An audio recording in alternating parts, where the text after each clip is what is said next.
You talking to anybody? And I'm like, just play your part. You know what I mean? Just play your role. I ain't answer the question. I ain't confirmed or denied any allegations till my attorney was present.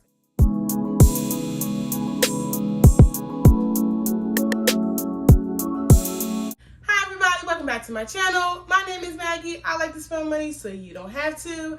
In today's video, I spent my money on nothing. Today's video is a little bit different. If you are new to this channel, then I pretty much create plus size fashion, beauty, and lifestyle content. And this is part of my lifestyle. So today, as you can read the title, we have a story time. Now that I have my wine, I do want to say that we do not condone drinking and driving. Please drink responsibly. People who are 21 and up. You know the rules. Let's stick to it. Let's hop into the video. Okay, ladies. So we're not going to hold anybody up. We're just going to get right into it. And we're going to talk about this guy named Tyrone and how I met him on an app called BLK. And pretty much my short time dating him. If not talking to him. Let's just say that. Talking to him. So let me give you some specs about the man so that way you can get like an overall idea of him. So when I was talking to him on the app, he was 30 years old. Mind you, I'm 26. Also, he has one child. He has a really good job. And he lives about 45 minutes away from me. And what else? I mean, he's a handsome looking man. Like, you know what I'm saying? He's not ugly or anything. Of course, I wasn't so I didn't think he was cute. Yeah, so he looked good, 30 years old. He has his own place, own car, one child, decent job. What could go wrong?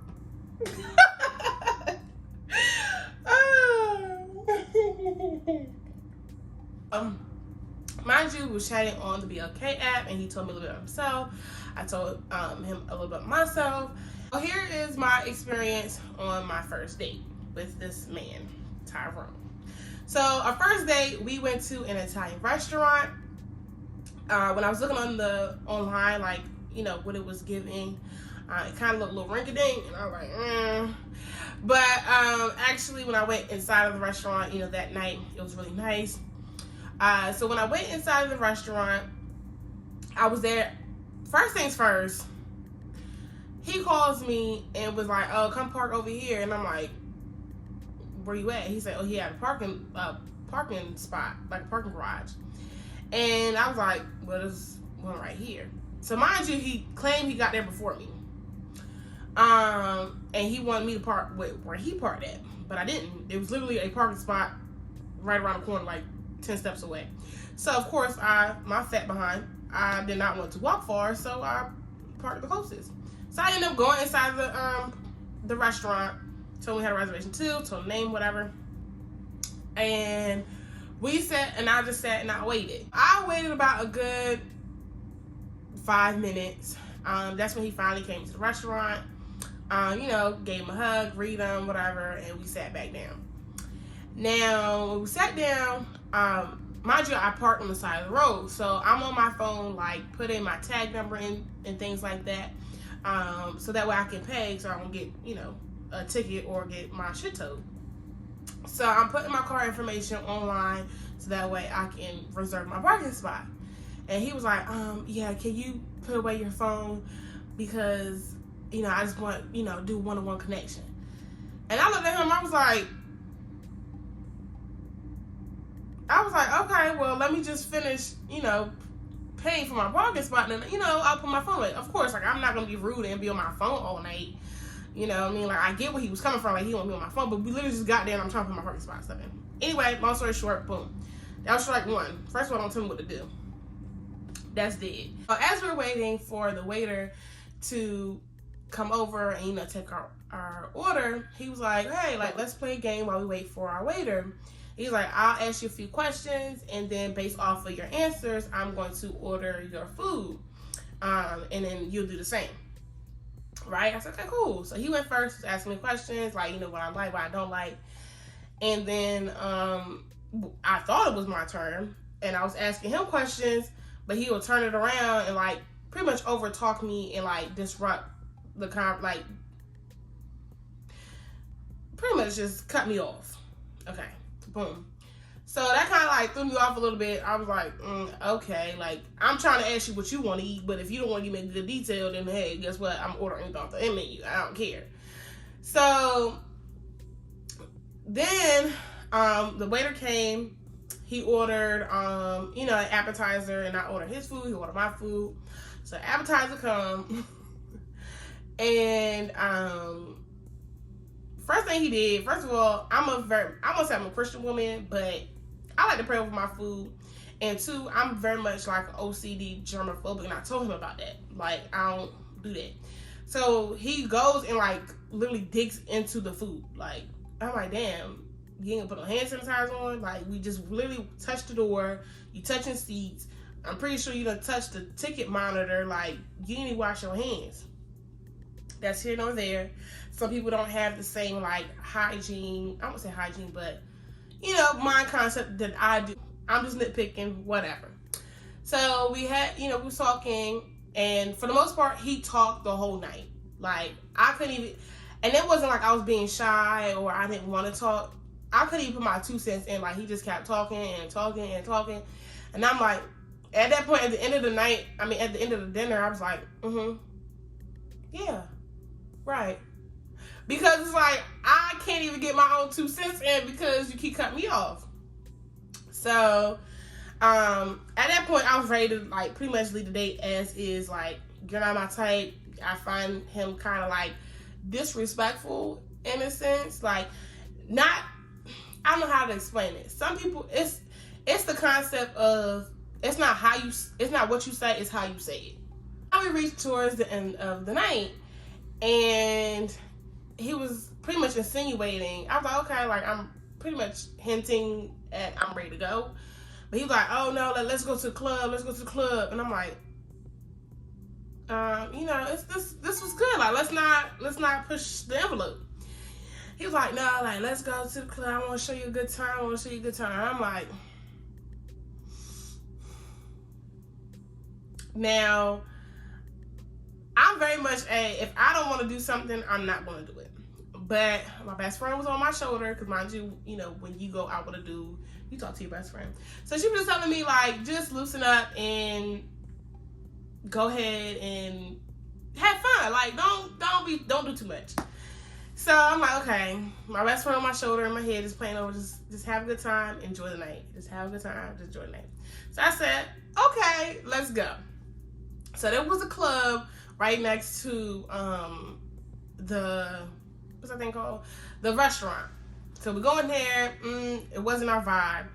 So he was like, oh, like there's another like club down the street, like probably 5-10 minutes away. I said, okay. Okay, I guess we can go. So we went to the club. Mind you, we took my car. So we went to the club. And when we pulled up, now, let me tell you about this club. It was in Virginia. Poppin' ass club. When I tell you all the ballers was in there, the ballers was in there. Cool. It was like a hookah lounge type thing. So we go in there, he gave me a drink. Now, I don't want to get too ahead of the story, but during this one night, this man has offered me about 4 different drinks. Mind you, at the restaurant, I only wanted 1 drink. He was like, I done forgot this part. So, let's talk about the drinking situation. The restaurant, mind you, I get a drink, he get a drink. That's expected. So he wanted another drink, right? And he was like, oh yeah, you should take this drink, take a drink with me. And I was like, no, I'm fine with my, single drink. Now, it wasn't like, no regular wine. I think I ordered a Long Island. Now, if y'all drink with Long Island, y'all know it ain't no, 5% type of drink. So he ordered his drink when the waiter came over. So he ordered his second drink, and then he ordered 2 shots of tequila. I said, you drinking all that? Because I'm just now finishing my first drink. You know what I'm saying? So he was like, no, you're going to take it with me. Come on, please. Take it with me. Please take it with me. I'm like, okay. I'll take the shot. Like, it's not that big of a deal. Like, it's not like I don't drink. It's not like I'm not, you know what I mean? I just took the drink. Cool.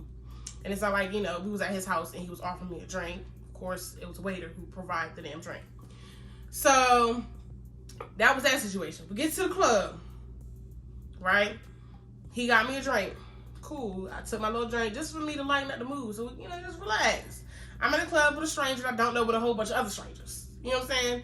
And a whole nother, pretty much another state that I'm not usually in. So when we was at the club, he offered me a drink. Cool, like, my buzz already went away, so yeah, let's go ahead and get another drink. So I got a drink, and music is playing, okay, and he wanted me, like, dance on him, and I was like, okay, like, I'm a twerker, I'm a drinker, I mean, it's like, cool, like, I like to dance anyway. But it was just like he was doing too much. Like, he wanted to dance with me every single song. He wanted to back it up, grind on him. I'm not trying to freak you on the dance floor, sir. First of all, I'm not intoxicated. Let's start there. And then as I finished my first drink, he was like, oh yeah, get another drink. I was like, no. So after, you know, the club was nice. Actually I had an okay time. He bought me a hookah, you know, I bought us a hookah. I wasn't drunk at all, not to the slightest effect. So what irritated me about the club situation was, one, once again, he was offering me way too many drinks. Two, he wanted me to keep dancing on him. Three, he was talking my ear off in the club. Mind you, it's music playing, right? And then you got somebody, yeah. And I'm like, okay, like, stop talking to me. Like, we're in the club, we're trying to listen to music. This is not time to have a one-on-one conversation, but hey, maybe he thought it was. So, as he's doing the damn most, we leave the club. After we left the club, mind you, we drove my car, so I had to drive him back to the parking garage. On our drive back, which was like 5 to 10 minutes, he was like, yeah, you talking to anybody? And I'm like, just play your part. You know what I mean? Just play your role. I ain't answered the question. I ain't confirmed or denied any allegations till my attorney was present. And like I said, you know, don't worry about that. Just do you. Play your role as a man. Like, he's like, well, I'm trying to see you. He's like, I'm trying to pretty much be with you. Like, he pretty much like, you need to cut all your dudes off. And I'm like, just play your part and we'll see where things go. Not just our first date. So he pretty much, you know, stated that, you know what, he wanted me to be his girlfriend off the first date in about 2 days of texting. Cool. So I left it as that. We went home for the night. So I believe if it was the next night, it must have been the next night, if not the following night. It wasn't too far from our first date. So now we're on our second date. The second date was the movies. And I chose the movies was because of the simple fact that the young man was barking my ear off the whole night. And honestly, truly, I'm very much a introverted person. And I'm very friendly, but I just don't like people who talk excessively. Like, I don't mind you holding a conversation, but I don't like people talking my ear off. That's just point blank and period. So I thought the movie was a great place for us to go because clearly you gotta be quiet. So we went to the movies. So we pulled up to the movies. He called me, walked up inside. Now, here is where it's irritating my soul. Mind you, this movie theater is the first time I've been to the movie theater, this movie theater, and it's actually a nice movie theater. On the side, where we was in? We was in DC actually. Has a particular movie theater, and on the side it has like beautiful pictures or paintings of, you know, past presidents and things like that. So he bought the tickets on his phone, right? So I went and go look, like, you know, go look at the pictures. Mind you, the ticket's on your phone, so you need to go check in with the clerk, well, the movie attendant, so we can go. So while he's waiting in line, I went look. And that's my thought process. The young man yoked me up and was like, come on, we about to go to the teller or whatever. Mind you, it's not like he was at the desk. He was like two people already ahead of him. So I'm thinking, like, why am I standing in line with you for what? Like, both of us don't need to be in line. Like, there's no reason. But, okay, whatever. So, I don't like people touching me at all. Not I'm saying at all, but I just didn't like how the way he grabbed me like I was his child. So, we did that, went in there, and then still, at the movies... At the movies, this young man still proceeds to try to carry a heavily conversation during the movies. It's not like, okay, like, oh, that was crazy, right? Haha. He was still trying to talk to me at the movies. And I was just like, we went and saw Batman. It was a pretty okay movie, by the way. As we were leaving, he was like, oh, I didn't like this date. And I was like, why? I was like, oh, okay. He's like, I don't like where, you know, I'm trying to get to know you and I feel like I couldn't talk to you. And I was just like, in my head, like, that's the point. But I was like, okay, well, you know, it's all right. Like, we'll see each other another time and we'll see where things go. So... stories from me about plus size dating. Don't forget to like, comment, and subscribe. Hit the notification bell down below. It costs you absolutely nothing, but it means the world to me. Until next time, bye.